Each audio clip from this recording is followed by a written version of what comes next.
Cristiano Ronaldo is back with Piers Morgan, but this time it wasn't the explosive tell-all drama of 2022. No, this was the calm, billionaire version of Ronaldo. Reflective, funny, emotional, and still just as confident and controversial as ever. Over the course of this conversation, he spoke about football, family, fame, and even his plans after retirement, all with the smoothness of a man who's already conquered life. Ronaldo started by clearing up one of football's greatest what-ifs, the Arsenal story. Yes, he doesn't dislike Arsenal, and yes, he really did almost join them. He insists that even if he had signed for Arsenal instead of Manchester United, his story wouldn't have changed. He believes he still would have won trophies and made history either way. Confidence, as always. He also admitted he thinks Arsenal will win the league this season, while United, in his words and expression, clearly won't. You can sense that United still makes him a little sad. He says watching their fall hurts him, that they need to build again with youth and energy. He still follows the results, still loves the club, but says they are simply not in the right path right now. Still, he believes the new manager, Ruben Amorim, is doing his best. Then came the part where Ronaldo reminded everyone that he's not just the GOAT on the pitch, but in his bank account too. Reports recently declared that he had become a billionaire, but Ronaldo says that's old news. He was told long ago that he crossed that line, long before the headlines did.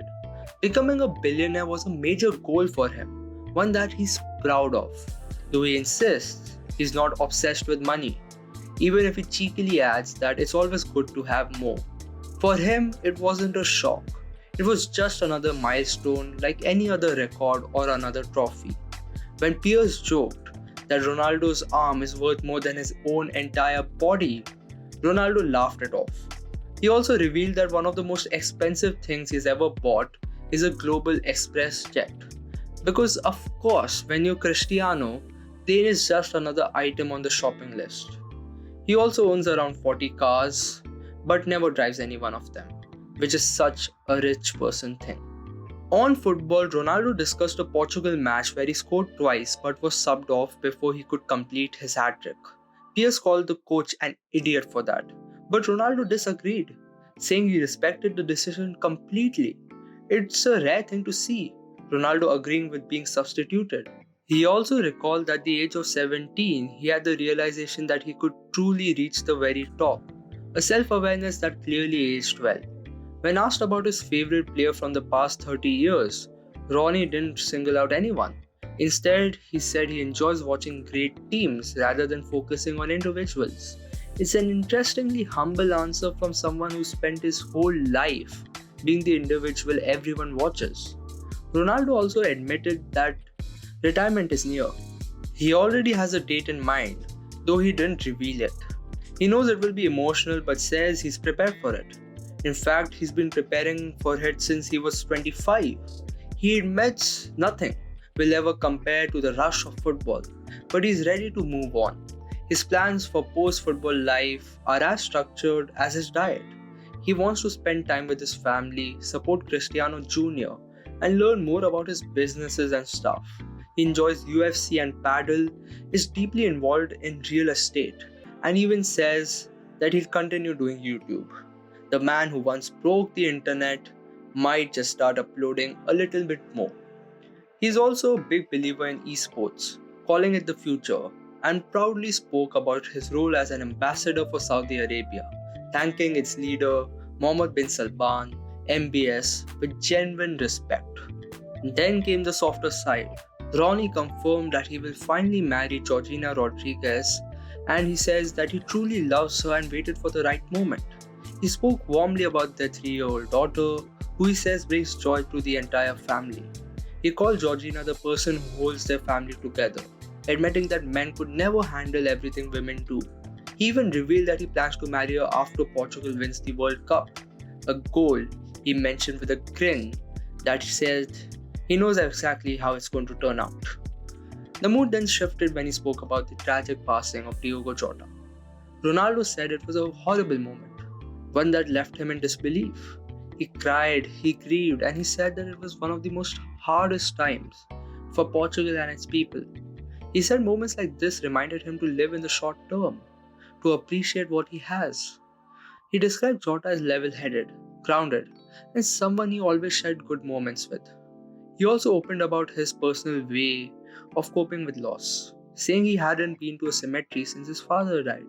He didn't attend Jota's funeral either, not because he didn't care, but because he didn't want it to become a media spectacle. He said he hates how grief is turned into performance and how people expect public figures to cry on camera.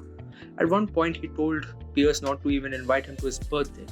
And let's be honest, I don't think Ronaldo wants to go to Piers' birthday anyways. Then came one of the most touching stories of the entire interview, when Ronaldo spoke about his childhood. At 13, he used to get free burgers from a kind woman at McDonald's whenever he was hungry. 20 years later, he reunited with her, and she was stunned that he still remembered. It's the kind of story that reminds you beneath the fame and the flash, there's still that kid from Madeira who never forgot who helped him. He also shared another story about loyalty, when he convinced Sporting CP's president not to release a friend from the academy. That same friend is now the CEO of Al Nassr. Ronaldo smiled, saying he's always been that way, loyal to those who stood by him. Even now, Ronaldo says he doesn't feel 40. He trains regularly, not every day, but says it's more important to stay mentally sharp than just physically fit. His inspirations include LeBron James, Luka Modric, and Novak Djokovic, athletes who have defied time just like him. Interestingly, Djokovic has said Ronaldo inspires him to play into his 40s too, and Ronaldo says that mutual respect is what greatness in sport is all about. When it came to criticism, Ronnie brushed it off as usual. He knows people talk, but says he doesn't care. When asked about Wayne Rooney saying Messi is better, Ronaldo laughed, saying he's not friends with Rooney but maintains a respectful relationship. He added that he respected him more when he was a player though. Vintage Ronnie, never missing a chance to keep it just polite enough. On Messi, he said Argentina winning the World Cup was normal and that it didn't affect the GOAT debate. He insists that he's still the greatest ever, World Cup or not. For him, the tournament doesn't define a player, it's just 6-7 games. He said he's already won 3 titles with Portugal, and that's enough to prove his place in history. He then passionately defended the Saudi League, saying it's completely false to call it an easier competition. He believes he'd score just as many goals in the Premier League at his age, and even said the Saudi League is better than the Portuguese and French leagues. According to him, it's actually easier to score in Spain than in Saudi Arabia, a statement that will definitely have people arguing online for days. Then, in true unpredictable fashion, the conversation shifted to politics. Ronnie said that he likes Donald Trump and believes he can bring peace to the world. He said he wants to speak to him someday, adding that it's heartbreaking to even watch the news these days. He hopes for peace everywhere. Piers meanwhile added that Trump's son is a big fan of Ronaldo and declared that Trump and Ronaldo are the 2 most famous people in the world, before Ronnie added cryptically that they both have something in common he doesn't want to say. Probably for the best. As the interview drew to a close, Ronaldo reflected on fame. He said he knows he's the most famous person in the world, but he doesn't enjoy it. He wishes he could have had all the glory without the constant spotlight. It's the one trade-off of success, he says. Fame takes as much as it gives. Still, he remains grateful for everything he has. Then there was a lighter moment when Piers asked who's more handsome, Ronaldo or David Beckham. Without hesitation, Ronaldo said himself. He also spoke warmly of Sir Alex Ferguson, calling him a father figure and one of the people who helped him the most in his career. When asked about the best manager he's ever had, he refused to pick one, saying it wouldn't be fair as each helped him in different ways. And finally, because it wouldn't be a Ronaldo interview without something iconic, he joked that he, Piers Morgan, and Donald Trump should do an interview together. Well, I hope that never materializes. Now, Speaking of Piers, this interview once again showed exactly who he is. Piers Morgan has always came off as a complete Ronaldo meat rider, and it's easy to see why. The global attention Ronnie brings him is unmatched. But as usual, Piers demonstrated little to no football acumen, asking the most surface level questions possible. It often felt like Ronaldo was carrying the conversation while Piers just nodded in awe. That said, Ronaldo himself came across as surprisingly calm and composed, far more level headed than in their previous chat. The only thing that stood out oddly was his constant obligation to promote Saudi Arabia, which felt slightly hypocritical given his calls for peace everywhere, considering the country's well documented human rights issue.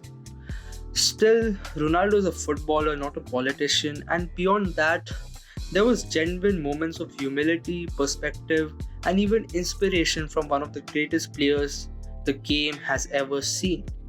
This interview wasn't the fiery explosion of old. It was the portrait of a legend, easing into the next phase of his life, still confident, still proud, and still somehow managing to surprise everyone every time he speaks. And this was Ronaldo's interview with Piers Morgan explained. If you liked this video, please drop a like, subscribe, and comment if you find something interesting that you want to share with everyone in this community. Once again, thank you.